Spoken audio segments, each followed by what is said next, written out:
খুব বেশি দিন বাসায় বন্দি থাকার পরে দেখবেন যে মনে হয় কেমন যেন একটা একঘেয়েমি এরকম হয়ে যায় না? তো একঘেয়েমি দূর করার জন্য শুধু নিজেরা দূরে কোথাও চলে যাবেন, নিজেরা শুধু নিজের মতো করে একান্ত একটু সময় কাটানোর জন্য।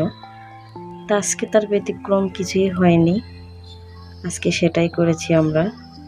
তো ভাবলাম খুব বেশি কিছু রান্না করব না, শুধু একটু মোরগ পোলাও রান্না করব। তো এখানে আমি সব নিজে হাতে মশলাগুলো বেটে নিয়েছিলাম।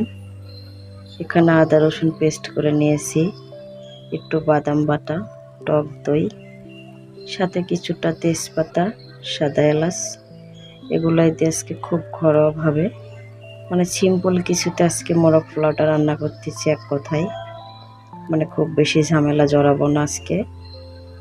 ওই তো বিকেলে একটু বাইরে যাব একঘেয়েমি দূর করার জন্য, এই জন্য আজকে এই সহজ রেসিপিটা করা। আমার কাছে মনে হয় এটা খেতেও যেমন দুর্দান্ত খুব টেস্ট হয়, রান্না করতেও আমার কাছে খুব সহজ মনে হয়। আর যদি নিজে বাসায় ঘরোয়াভাবে তৈরি করি তাহলে তার কোনো কথাই নেই, এক কথায় খেতে অসাধারণ। এখানে আমি রোস্টটা করে নিলাম, অন্যদিকে পোলার চালটা দিয়ে রেখেছি। কিন্তু চালটাও খুব সুন্দর করে ভেজে নিলাম। এবার এটাকে পানি দিয়ে দমে দিয়ে চলে যাব আমি গোসল করতে। এদিকে গোসল করতে যাব, দেখি বাহিরে খুব বৃষ্টি, তাই বেলকনিতে না গিয়ে আর পারিনি। পরে গোসল শেষ করে এসে খাবারটা নিয়ে নিলাম।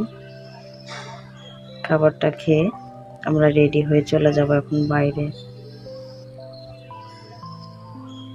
তারপরে তো আজকে আমরা উত্তরা দিয়া বাড়িতে আসছিলাম। এখানে এসে তো এত সুন্দর ফুল, এত সুন্দর ছোট ছোট কাশবুল, এগুলো দেখে সত্যি মনটা আজকে ভালো হয়ে গেল।